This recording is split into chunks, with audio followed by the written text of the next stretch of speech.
मंगल में परात पर अखिलेश्वर तय कारण करुणा वर्णाल्य भक्ति वांछा कल्पतरु तड़िंदित विनिंदित पीतांबरधारी भगवान श्री बालकृष्ण लाल की वामांगमयी प्रतिमूर्ति श्रीमद् भागवत महापुराण मंच पर विराजमान परम पूज्य श्री सतगुरुदेव भगवान के चरणों में कोटि कोटि नमन, कोटि कोटि वंदन। परम पूज्य भगवान श्री वेद व्यास जी के चरणों में कोटि कोटि नमन वंदन। व्यास नंदन श्री सुखदेव जी महाराज जी के चरणों में कोटि कोटि वंदन नमन। सभी आचार्य गण बंधु जो मंच की शोभा बढ़ा रहे हैं उनके चरणों में कोटि कोटि नमन। सभी संगीत आचार्य बंधुओं को कोटि कोटि नमन वंदन। दूर दूर तक भगवान की कथा का श्रवणपान कर रहे प्राणी मात्र जीव ध्वनि वर्धन यंत्र द्वारा भगवान की कथा का श्रवणपान कर रहे सभी भक्त प्रेमियों को राधे राधे। दूर दूर तक साउंड के माध्यम से कथा का श्रवणपान करा रहे हैं हमारे साउंड वाले भैया, उनको भी राधे राधे। अदृश्य रूप से उपस्थित हुए जय श्री राधे, जय श्री कृष्ण। अदृश्य रूप से उपस्थित शक्तियां उनको प्रणाम। सभी संत जन विद्युत जन उनके चरणों में कोटि कोटि नमन वंदन। कथा पांडाल में उपस्थित छोटे छोटे बच्चे, माताएं बहनें, भाई बंधु तथा पिता तुल्य बुजुर्ग सभी के हृदय कमल पर विराजमान मेरे ठाकुर जी को प्रणाम। सिया राम में सब जग जाने, करे हो प्रणाम जो रिजुक पाने। भगवान भोले बाबा के सम्मुख आज कथा कहने का सौभाग्य प्राप्त हुआ है। भोले बाबा मेरे राम जी की कथा के बहुत बड़े श्रोता हैं, रसिया हैं। भोले बाबा कृपा करें, साक्षात माँ जगदम्बा, वीर हनुमान जी, सभी देवी देवता विराजमान हैं कथा पांडाल में, कथा प्रांगण में। और भैया कितना सुंदर वट वृक्ष भी है जहाँ पर बैठ करके आप भागवत जी का श्रवणपान करेंगे।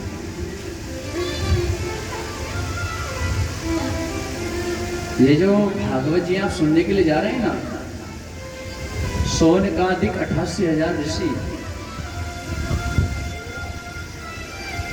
जो नैमिषारण्य में विराजमान हैं, जिसको चक्र तीर्थ भी बोलते हैं, जो कथा श्रवणपान करा रहे हैं ना श्री सूत जी महाराज, वो वट वृक्ष के नीचे बैठ के करा रहे हैं। तो भैया यहाँ पर सोने पे सुहागा है, लेकिन बस आप श्रोता बन के कथा सुन लेना, आपका जीवन सार्थक हो जाएगा। श्रोता बन करके सुनना कथा। भगवान की पावन में कथा राधा नाम की धारा आपके गांव में प्रारंभ हो गई है। बहनी एक बार पुनः फिर से तो भैया जब तक ये जिंदगी है फुर्सत ना होगी काम से, कुछ समय ऐसा निकालो प्रेम करो भगवान से। लेकिन भगवान से आपका कितना प्रेम है कब पता चलता है? तभी तो पता चलता है जब कोई अनुष्ठान होता है, भागवत जी हो रही हैं, तो भैया जो प्रेमी लोग हैं वो आकर के पंडाल में बैठ भी गए हैं। वरना जो लोग कहते हैं हमें फुर्सत नहीं है, फुर्सत नहीं है, भैया जिस दिन परमात्मा ने अपनी नजर हटा ली तो आपको ऐसी फुर्सत होगी, ऐसी फुर्सत होगी, पर आप कुछ करने लायक नहीं रहे। तो आप तो बड़े भाग्यशाली हो कि भागवत सुनने के लिए उपस्थित हुए हो। ये भगवान की बहुत बड़ी कृपा है आप पर, और कुछ कृपा नहीं होती, कृपा यही है कि आप भागवत जी सुन रहे हो। इसलिए आज से 7 दिन तक भागवत जी का श्रवण करना, सुनना। आत्मचिंतन का विषय है भागवत। अगर आप सुनेंगे तो आपका जीवन कल्याण में हो जाएगा, आपका कल्याण हो जाएगा। भैया श्रोता बन करके सुनोगे तो भागवत जी आपको वो दे जाएगी जो आप मांगेंगे, और श्रोता बन के सुनोगे तो आपको कुछ मिलने वाला नहीं है। जब हमें पंडित जी ने बताया, महाराज जी ने की कथा है व्यास जी, और एक बार कथा हो चुकी है, तो कथा दैहिक दैविक भौतिकता पावी, दैहिक दैविक भौतिकता, दैहिक दैविक भौतिकता, दैहिक दैविक भौतिकता, राम राज का हो नहीं व्यापा,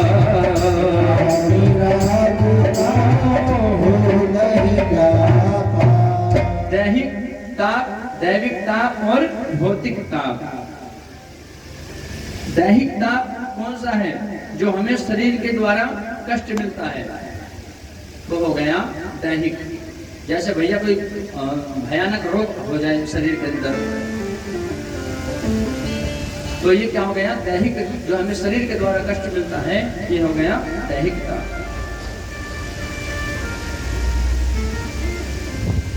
ताप मतलब, अच्छा कोई ऐसा व्यक्ति है जिसे टेंशन नहीं है? चलो एक आध होगा, बड़ी अच्छी बात है भैया। वरना देखो, एक सूर्य गर्मी करता है तो कितनी गर्मी हो रही है?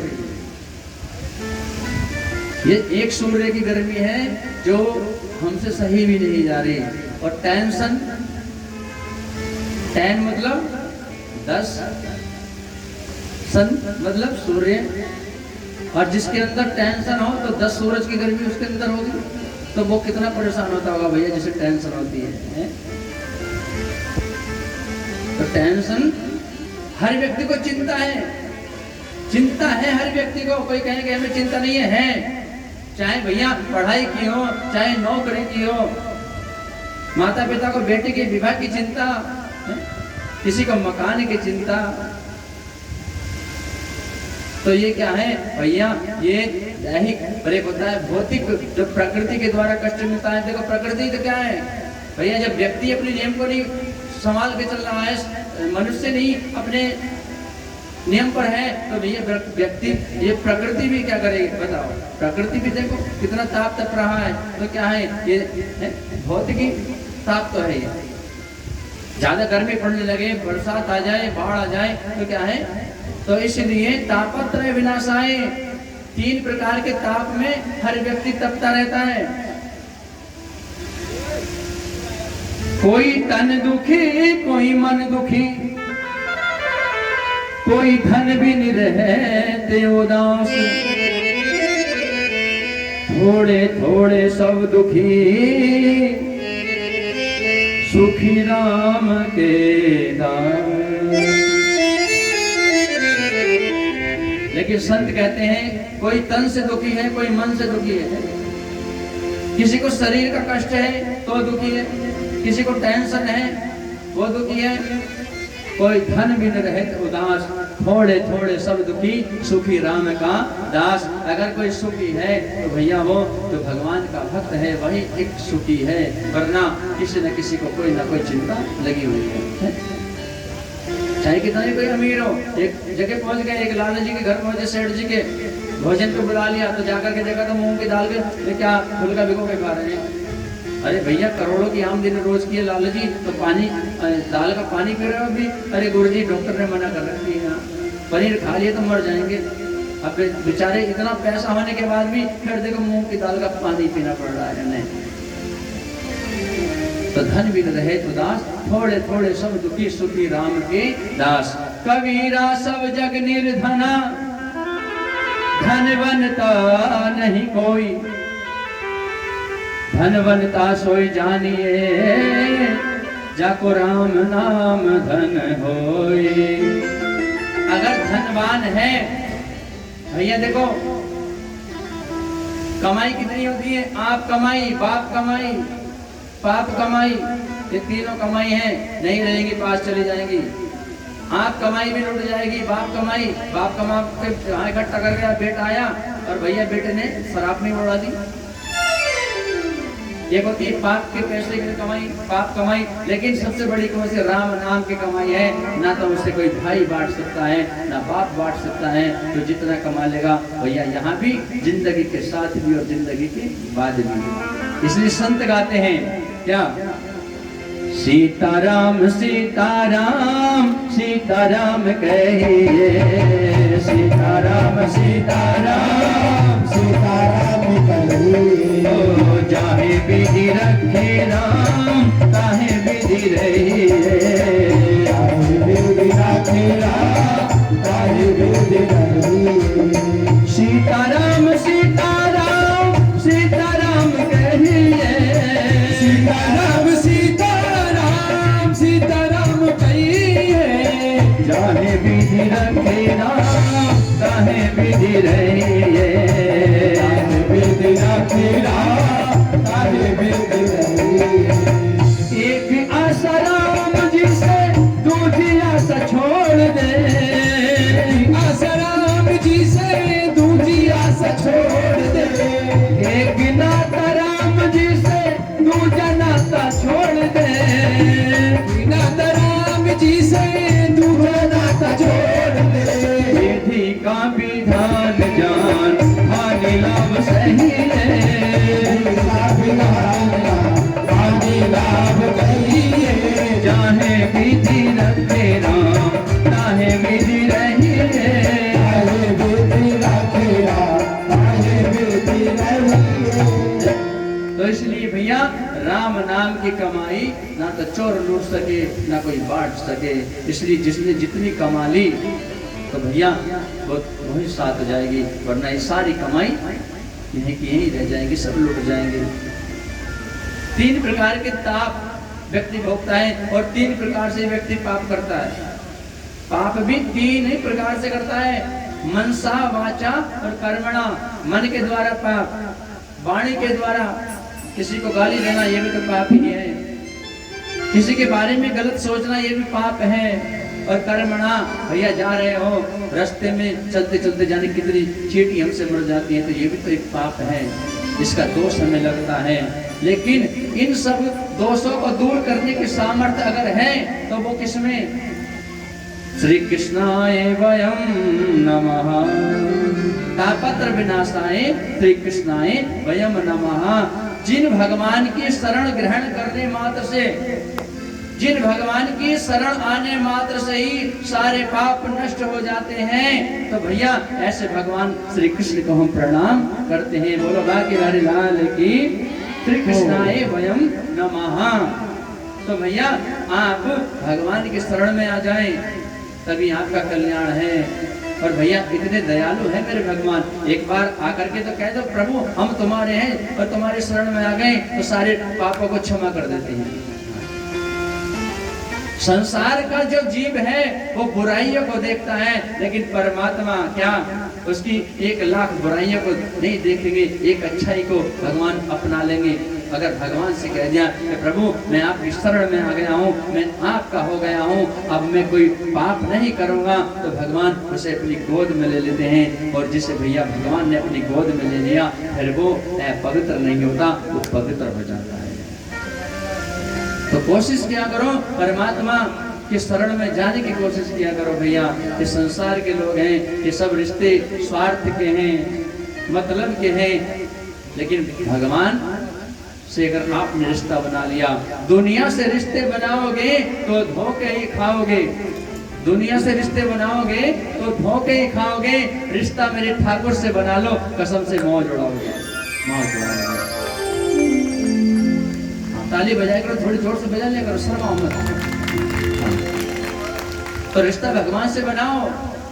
भगवान से अगर एक बार आपका रिश्ता बन गया ना तो ये फिर साथ नहीं छोड़ता है, या तो ये किसी को पकड़ता ही नहीं है, और भैया जिसको इसने पकड़ लिया फिर छोड़ता नहीं है। तो जोर से बोलो राधे राधे।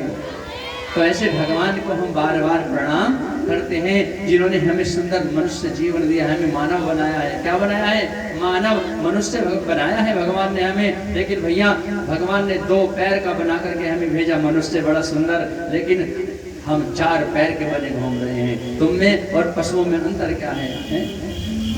जो आप भगवान की कथा सुनने के लिए आपके पैर यहाँ तक भगवान की कथा पांडल तक नहीं आ पाए तो आपका मनुष्य होना बेकार है।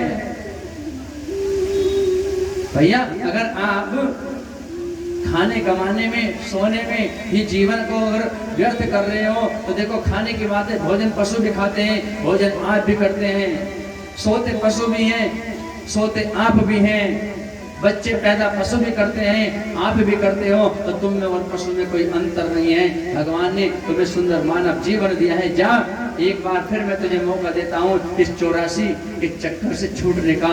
मेरा भगवान कहते हैं मेरा चिंतन करना, और तुम मेरा चिंतन करके इस 84 से पार हो जाना। लेकिन हम क्या करते हैं? फिर इस 84 के चक्कर में फंसे रहते हैं। तो भगवान ने आपको सुनहरा अवसर दिया है, मनुष्य जीवन बनाया दिया है, आपको मनुष्य बनाया है। पशु मत बन जाना मेरी मैयाओं, पशु वत जीवन मत जीना, मनुष्य बन करके जीना।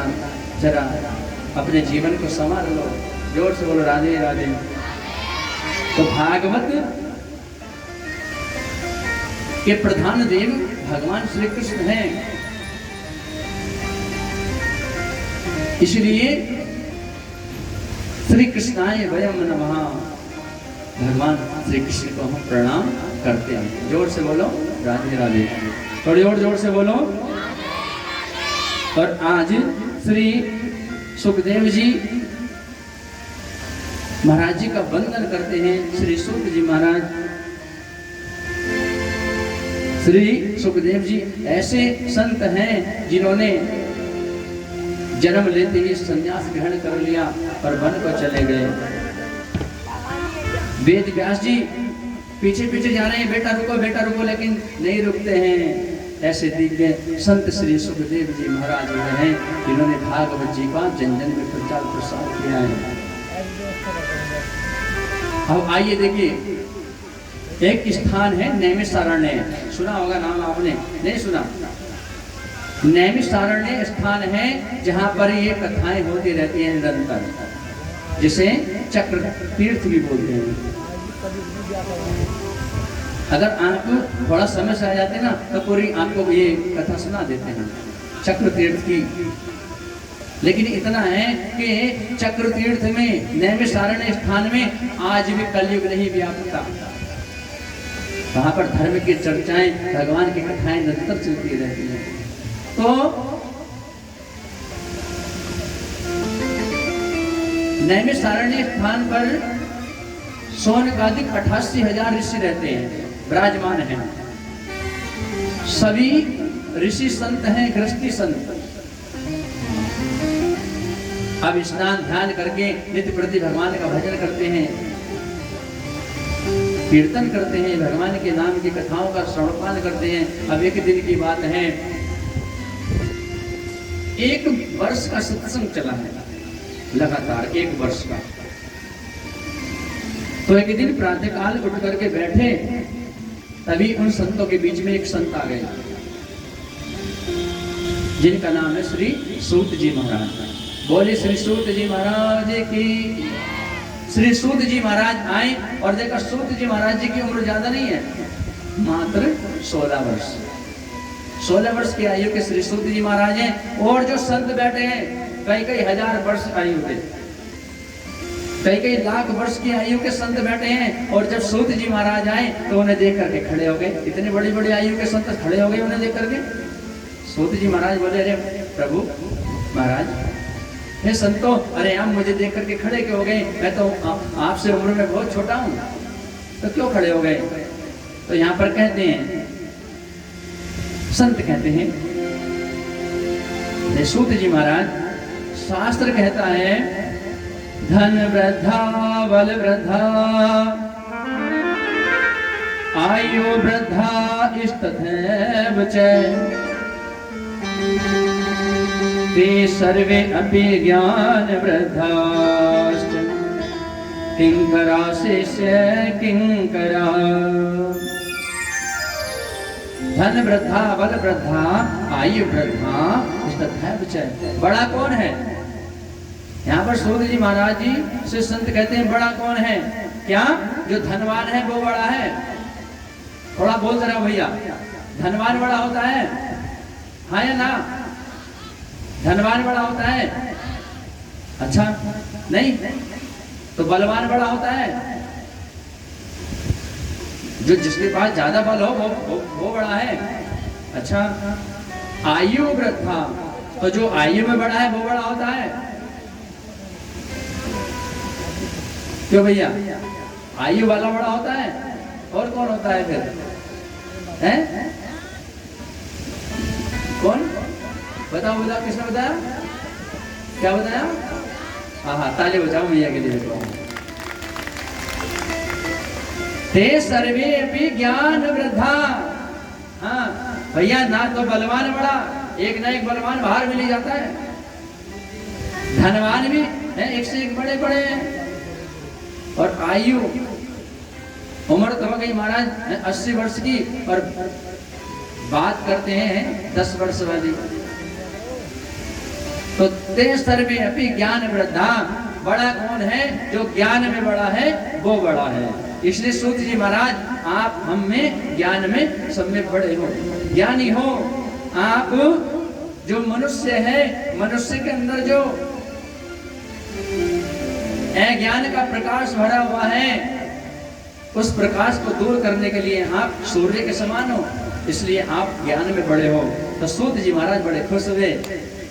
तो देखो आज क्या किया है, ऋषियों ने एक प्रश्न कर दिया है, स्थान पर बैठाया, व्यास मंच पर बैठाया और एक प्रश्न किया है। बोले एक प्रश्न करना चाहते हैं। बोले क्या?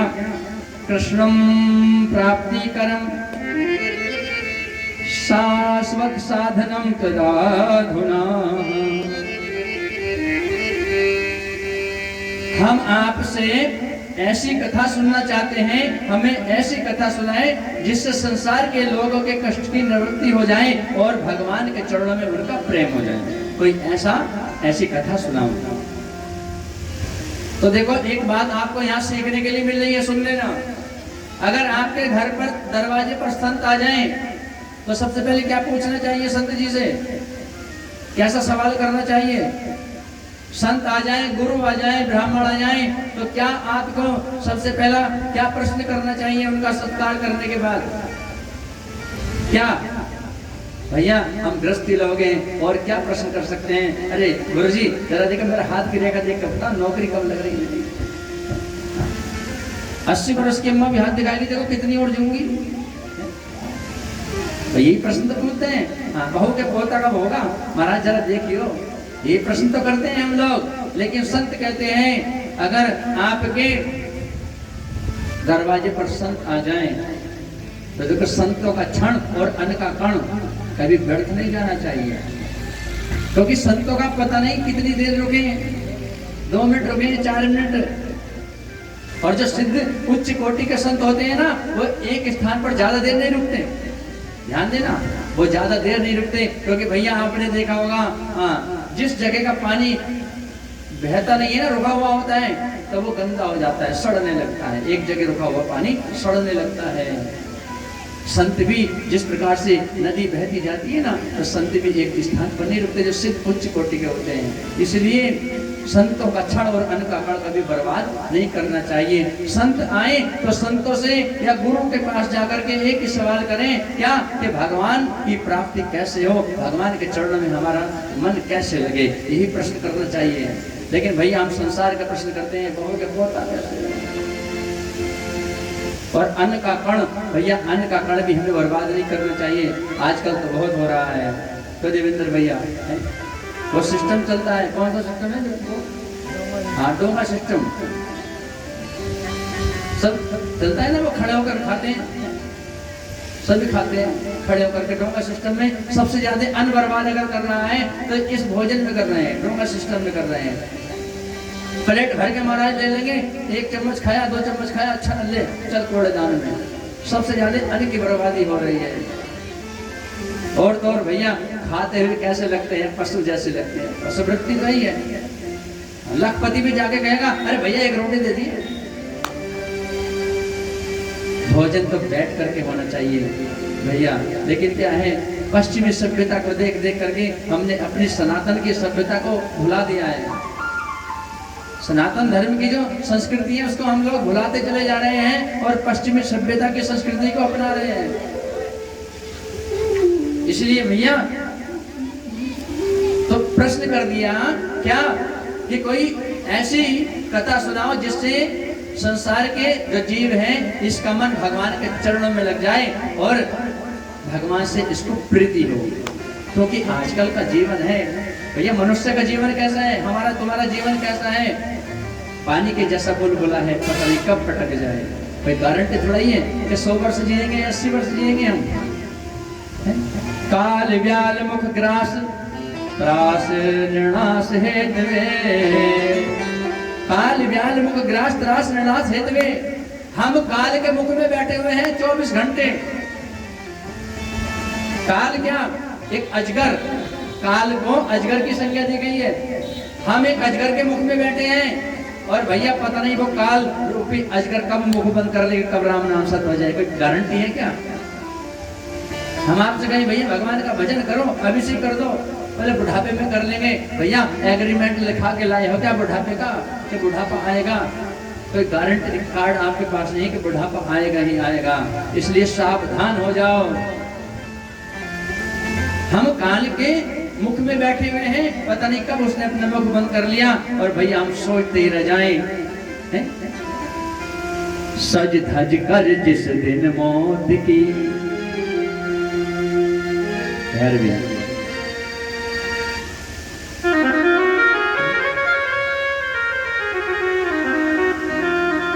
सज धज कर जिस दिन मौत की सहजादी आएगी, सहजादी